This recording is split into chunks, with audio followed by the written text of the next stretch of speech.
Welcome to The Health Affair, a bite-sized podcast where we talk about what's healthy, what's unhealthy, and everything in between. Remember, this is the only guilt-free affair that you must end up having. And I'm your host, Shweta. What is up, people? Do you ever wonder why people ask you to just breathe, whether it's an anger rush, a breakdown, or maybe a wave of euphoria? All they want you to do in that given moment is to breathe. You might think it's a senseless advice. However, what they're not articulating is that breathing and well-being are intimately connected. Change one and you can impact the other. It's a key bridge between your mind and body. Feeling passionate, gobsmacked, or celebratory, your breathing reflects your mood. When your whole world is spinning, you feel the sky is falling and everything feels so overwhelming. And by this I mean anxiety. There's only one thing to do. Just keep breathing.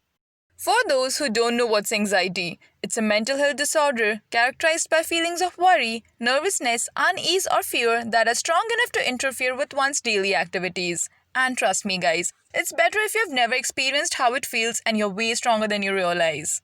And for those who deal with it every day, I'm so proud of you. Being someone who's had first-hand experience in dealing with anxiety, I have realized that it never really goes away. You learn how to live with it, how to keep it at bay, to still deliver your very best when you aren't even feeling half the better like a regular day.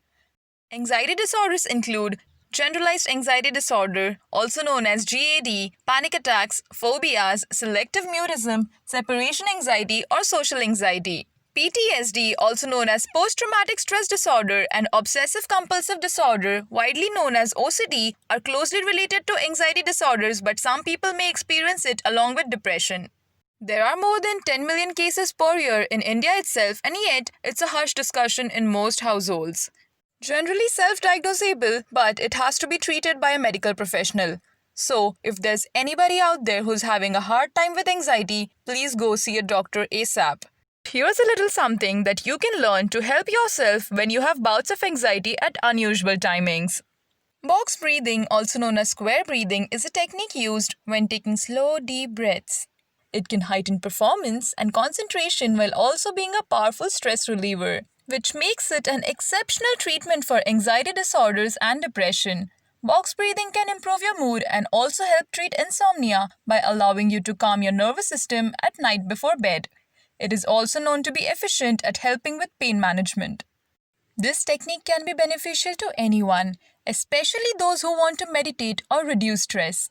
It's used by everyone from athletes to US Navy SEALs, police officers, and healthcare professionals. You may find it particularly helpful if you have a lung disease such as chronic obstructive pulmonary disease.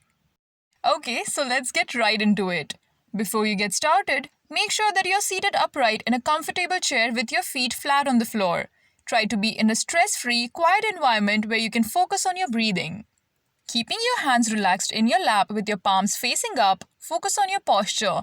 You should be sitting straight up. This will help you take deep breaths.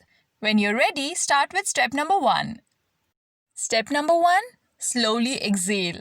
Sitting upright, slowly exhale through your mouth, getting all the oxygen out of your lungs. Focus on this and be conscious of what you're doing. Step number 2, slowly inhale. Inhale slowly and deeply through your nose to the count of 4. In this step, count to 4 very slowly in your head. Feel the air fill your lungs one section at a time until your lungs are completely full. Step number 3, hold your breath. Hold your breath for another slow count of 4. Step number 4, exhale again. Exhale through your mouth for the same slow count of 4, expelling the air from your lungs. Step number 5, hold your breath again. Hold your breath for the same slow count of 4 before repeating the entire process again.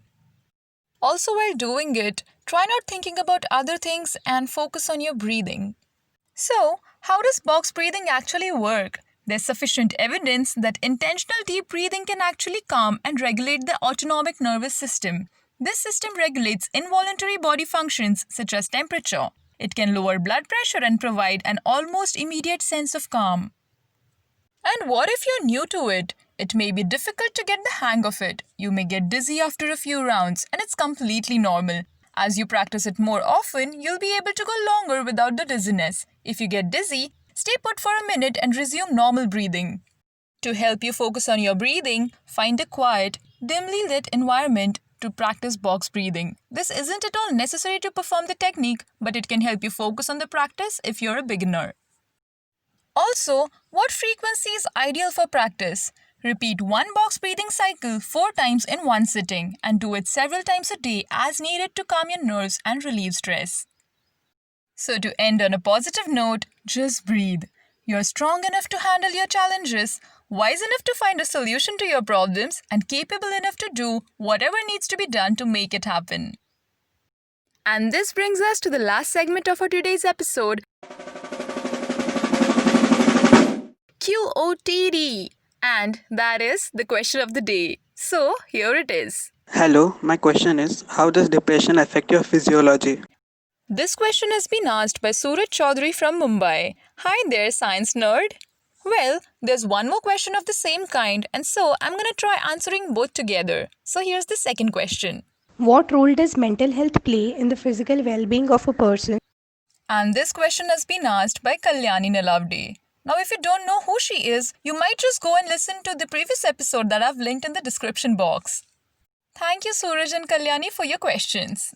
Physical health and mental health are closely intertwined with each other and not separate from each other. According to recent studies, poor physical health can lead to an increased risk of developing mental health problems. Similarly, poor mental health can negatively impact our physical health, which leads to serious health complications such as hypertension, heart disease, weakened immune system, gastronomical problems like irritable bowel syndrome, obesity, and premature death. And depression alone can cause long-term generalized weakness, inability to sleep, also known as insomnia, and increased sensitivity to aches and pains due to abnormal function of neurotransmitters in the brain.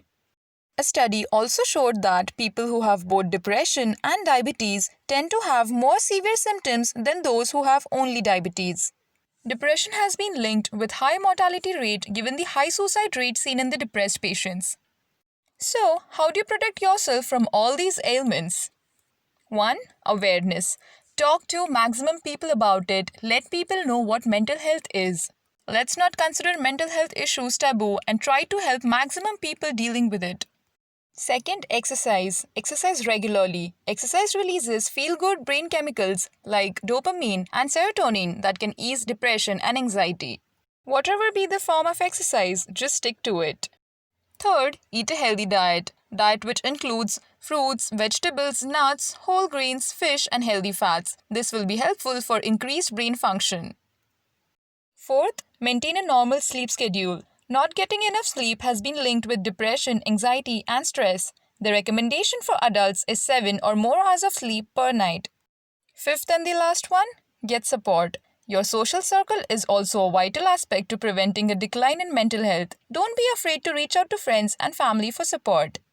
Perhaps the sun's a little less bright today, but it's still shining. Don't show sorrow. Perhaps you're feeling a little blue today, but there's still hope for a better tomorrow. On this note, we are at the end of today's episode. Tell me what you liked and disliked. Was there something that provoked you to think? You can drop us a message on our mail, thehealthaffair101@gmail.com, or on our Instagram handle, thehealthaffair.in. You can also connect to us on our Facebook page, The Health Affair, and our Twitter page, HealthAffair101. All your feedback and suggestions matter just the way you matter to me. Thank you so much for listening, and I'd see you on Tuesday with a fresh and hot out of the oven episode. Until then, adios.